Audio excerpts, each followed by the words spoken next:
Hello everyone, welcome to my channel. To our class 8th students, today we are going to do proportional reasoning example 1 to 5. आज हम लोग हमारा जो chapter है chapter 7 proportional reasoning part 1 से उसके हम लोग एग्जाम्पल 1 से लेके 5 तक सारे करने वाले हैं क्योंकि कुछ बच्चों को एग्जाम्पल्स में प्रॉब्लम है।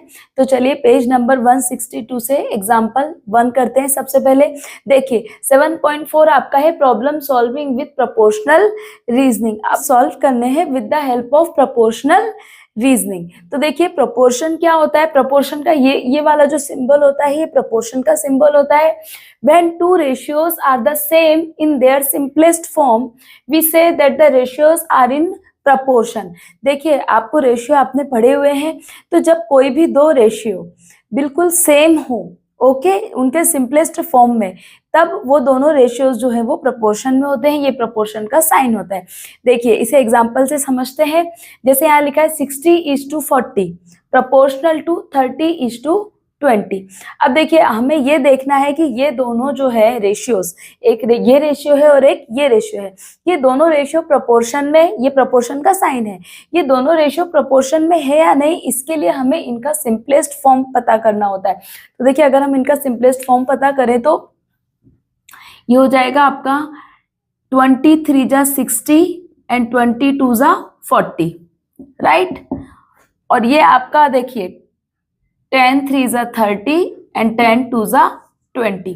तो ये दोनों जो रेशियो है 3:2 मीन्स ये दोनों प्रोपोर्शन में है। अब देखिए डिस्टेंस जब आप सिंपलेस्ट फॉर्म निकालते हैं तो आपको पता होगा, जैसे अगर आपको 60:40 को सिंपलेस्ट फॉर्म में करना है तो आपको सेम नंबर से दोनों को डिवाइड करना होता है राइट। जैसे कि यहाँ पे मैंने 20 से दोनों को डिवाइड किया है, 23×60 22×40, और यहाँ पे मैंने 10 से डिवाइड किया है, 10×3=30 10×2=20। न्यूमरेटर और डिनोमिनेटर दोनों को आपको सेम नंबर से डिवाइड करना है ओके। कई बच्चे इस चीज में भी कंफ्यूज होते हैं, इसीलिए अब देखिए ये 60:40 प्रोपोर्शनल टू 90:60। अभी यहाँ पे हमें देखना है क्या 60:40 और 90:60 ये भी प्रोपोर्शन में है। तो देखिए इसका तो हमने ऊपर निकाला है 3:2, 23×60 22×40। और देखिए इसे मैं किससे कर सकती हूँ, 9 और 6 मुझे पता है दोनों किसकी टेबल में आते हैं, 3 की टेबल में आते हैं। तो ये देखिए 3×3=9, तो ये 33×90 एंड 32×60 3:2। इसे मैंने 30 की टेबल से कैंसिल किया है okay.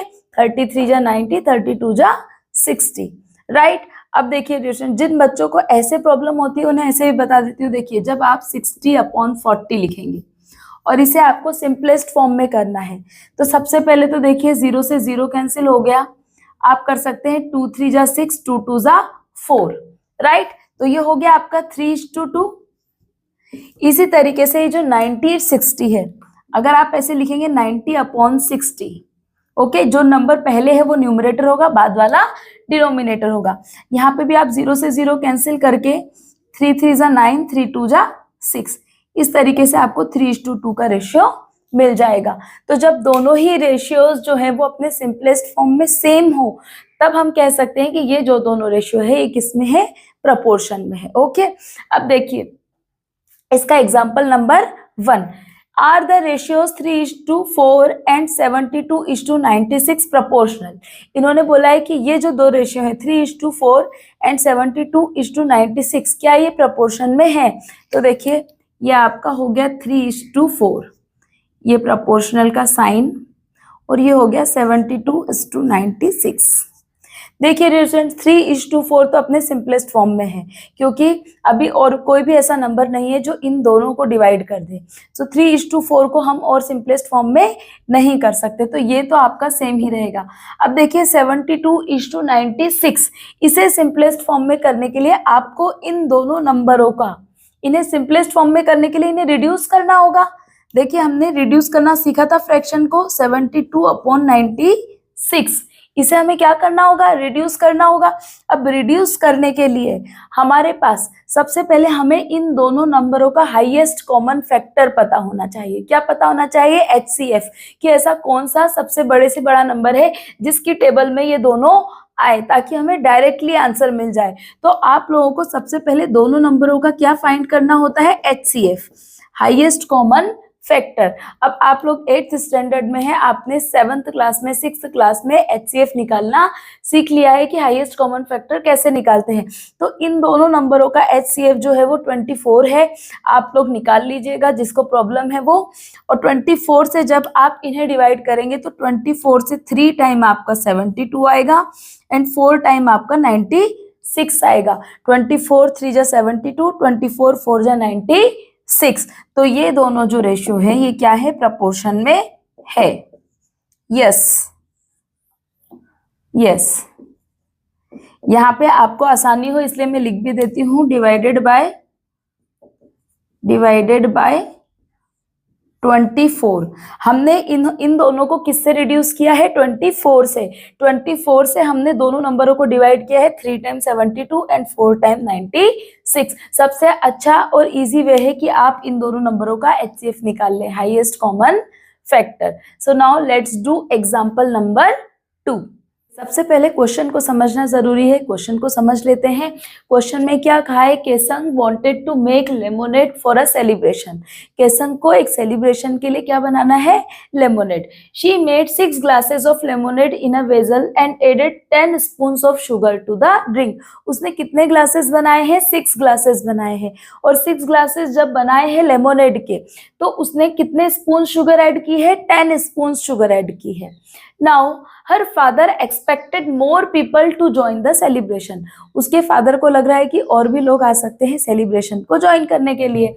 So he asked her to make 18 more glasses of lemonade. तो उन्होंने उससे कहा कि 18 ग्लासेस जो है वो लेमोनेड के और बना लो। To make the lemonade with the same sweetness. अब वो चाहते हैं कि जो लेमोनेड में पहले स्वीटनेस थी, सेम स्वीटनेस, उतना ही स्वीटनेस होना चाहिए।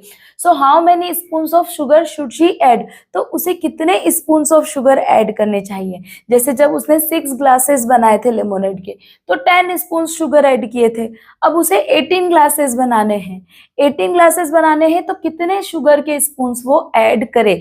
तो इस क्वेश्चन को हमें किसकी हेल्प से करना है, प्रोपोर्शनल रीजनिंग की हेल्प से करना है। ओके, तो देखिए जब वो 6 ग्लासेस बना रही थी तो वो 10 स्पून्स ऑफ शुगर ऐड कर रही थी, राइट। अब इसी का प्रोपोर्शनल हमें फाइंड करना है। अभी उसे कितने ग्लासेस बनाने हैं, कितने ग्लासेस बनाने हैं, 18 ग्लासेस बनाने हैं। तो 18 ग्लासेस बनाने हैं तो उसे कितना शुगर के स्पून्स ऐड करने चाहिए। तो देखिए रेशियो जब हम देखते हैं तो रेशियो जब भी रेशियो इंक्रीज होता है तो सेम फैक्टर से इंक्रीज होता है, राइट। जैसे अभी देखिए यहाँ पे, आप देखिए यहाँ पे 6 है, 6 ग्लासेस है। 6 ग्लासेस को इंक्रीज करके कितना किया है, 18। ओके, तो 6 से 18, जब आप 6 से 18 आएगा, कैसे आएगा, जब हम 18 को 6 से डिवाइड करेंगे कितने टाइम्स होगा, 3 टाइम्स, राइट। कितने टाइम्स होगा, 3 टाइम्स, यानी कि 18 divided by 6 is equal to 3। 6 3 जा 18।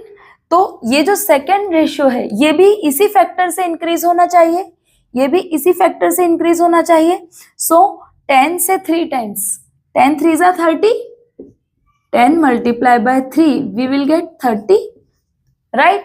तो यहाँ पे कितने स्पून्स लगेंगे, उसे 30 स्पून्स लगेंगे। ओके, देखिए जिस तरीके से 6 को इंक्रीज करके 18 हुआ है 3 टाइम्स, 6 3 जा 18 मल्टीप्लाई बाय 3, उसी तरीके से 10 3 जा 30। अगर आप यहाँ पे, जैसे मुझे पता है 6 3 जा 18 होता है तो मैंने डायरेक्ट 3 लिया, बट अगर आपको नहीं पता तो आप इससे डिवाइड कर सकते हैं। इस रेशियो को जब आप इससे डिवाइड करेंगे 18 divided by 6 you will get 3।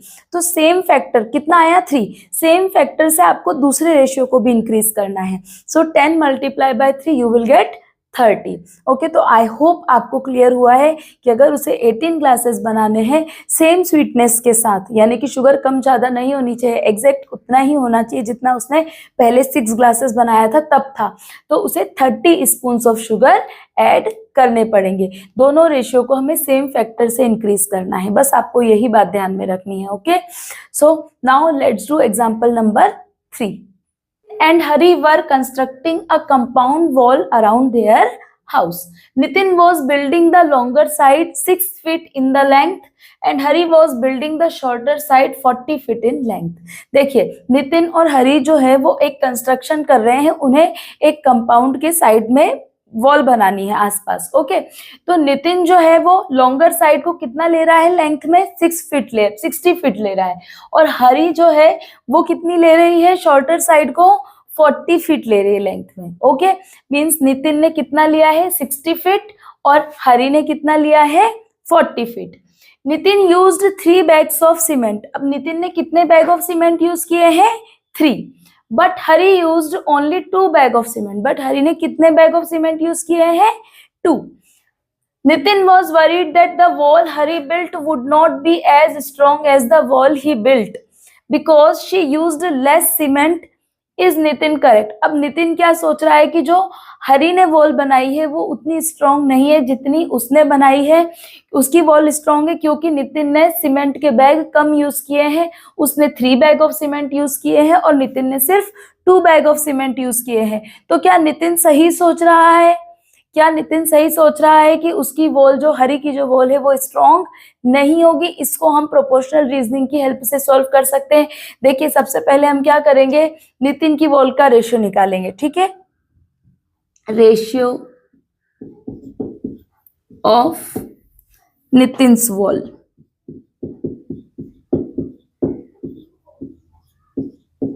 तो देखिए नितिन जो है वो उसकी वॉल की लेंथ कितनी ले रहा है 60 फीट और उसके लिए कितने बैग ऑफ सीमेंट यूज कर रहा है 3. 60:3. और अगर हम इसका सिंपलेस्ट फॉर्म लें, इसका सिंपलेस्ट फॉर्म, तो इसका सिंपलेस्ट फॉर्म होगा 20:1. ओके, 3 2 जा 6, 0 3 1 जा 3, 20:1. इसको दोनों को मैंने 3 से डिवाइड किया है. अब यही हम रेशियो लेते हैं हरी की वॉल का. Ratio of Hari's wall. अब हरी ने कितना लेंथ लिया है 40 फीट और उसके लिए उसने कितने बैग्स ऑफ सीमेंट यूज किए हैं 2. अब इसका सिंपलेस्ट फॉर्म निकाल लेते हैं.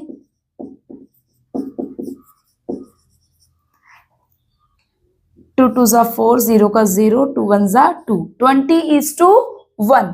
राइट, मींस दोनों जो रेशियोज हैं वो अपने सिंपलेस्ट फॉर्म में इक्वल है, मींस प्रोपोर्शन में है. Both ratios are in proportional, so the wall will be equally strong. जो वॉल बनेगी वो उतनी ही स्ट्रॉन्ग होगी. जितनी नितिन की वॉल स्ट्रॉन्ग है उतनी ही हरी की वॉल भी स्ट्रॉन्ग होगी. ओके, यहाँ पे लिख भी लेते हैं हम, since both ratios are in proportion, so the wall will be equally strong. Okay, हमने क्या किया, हमने दोनों रेशियोज का सिंपलेस्ट फॉर्म निकाल के चेक किया कि क्या ये दोनों रेशियो प्रोपोर्शन में है. अगर ये प्रोपोर्शन में है मींस इसकी जो वॉल की जो वॉल जो है वो इक्वली स्ट्रॉन्ग दोनों की सेम होगी. Now we will do example number 4 and in our next video we will do next examples. Okay, I think 3 more examples are remaining. So now let's do example number 4. My school there are 5 teachers and 170 students. The ratio of teachers to students in my school is 5:170. Count the number of teachers and students in your school. What is the ratio of teachers to students in your school? यहाँ पे ये कहा जा रहा है कि एक बच्चा ये कह रहा है कि भाई मेरे स्कूल में जो है वो टोटल कितने स्टूडेंट्स हैं 170 स्टूडेंट्स हैं और टीचर कितने हैं 5. मींस टीचर और स्टूडेंट का जो रेशियो है वो 5:170 है. Okay, the ratio of teacher to students. So वो आपसे पूछ रहे हैं कि आप बताइए कि आपके स्कूल में कितने स्टूडेंट्स हैं और कितने टीचर्स हैं और what is the ratio of teacher to student. And teacher to student का क्या रेशियो है. तो देखिए अगर हम इनके स्कूल का लिखें तो इनके स्कूल का रेशियो क्या आ रहा है. देखिए रेशियो 5:170। अब 5:170 को अगर हम सिंपलेस्ट फॉर्म में लिखें तो कितना आएगा, देखिए सिंपलेस्ट फॉर्म, इसका सिंपलेस्ट फॉर्म हो जाएगा ये 5 1 जा 5, 5 3 जा 15, 5 4 जा 20। 1:34 का रेशियो है, राइट। 1:34 का रेशियो का मीन्स क्या होता है कि हर 34 स्टूडेंट्स पे एक टीचर है, राइट। ये टीचर है और ये स्टूडेंट है, टीचर टू स्टूडेंट्स मीन्स हर 34 स्टूडेंट के लिए कितने टीचर है, एक टीचर है। अब सपोज हम अपने स्कूल की बात करें अगर, तो हमारे स्कूल में अगर हम लिखते हैं कि हमारे स्कूल में कितने टीचर हैं भाई, इन माय स्कूल 6 टीचर्स हैं एंड स्टूडेंट्स कितने हैं, 240 स्टूडेंट्स हैं। ओके, कितने टीचर्स हैं, 6 टीचर्स हैं एंड 240 स्टूडेंट्स हैं। अब मैं इसका सिंपलेस्ट फॉर्म निकाल लेती हूँ, सिंपलेस्ट फॉर्म। सो देखिए 6 1 जा 6, 6 4 जा 24 एंड 0 मीन्स यहाँ पे हर 40 स्टूडेंट्स पे एक टीचर है। हर 40 स्टूडेंट्स पे कितने टीचर है, एक टीचर है। अब आप देखिए क्या ये दोनों रेशियो जो है वो प्रोपोर्शन में है क्या, ये देखिए 1:34 प्रोपोर्शनल टू 1:40, क्या ये प्रोपोर्शन में है, नहीं, no, they are not in proportion. Means जिस बच्चे की हम बात कर रहे हैं उसके स्कूल में टीचर स्टूडेंट्स का रेशियो हमारे स्कूल में टीचर स्टूडेंट्स के रेशियो से डिफरेंट है। वहां पे हर 34 स्टूडेंट्स के लिए एक टीचर है और यहाँ पे हर 40 स्टूडेंट्स के लिए एक टीचर है। तो हमारे आज की वीडियो में हमने एग्जाम्पल 1 2 3 एंड 4 किए हैं। नेक्स्ट वीडियो में नेक्स्ट एग्जाम्पल्स करेंगे। Keep watching.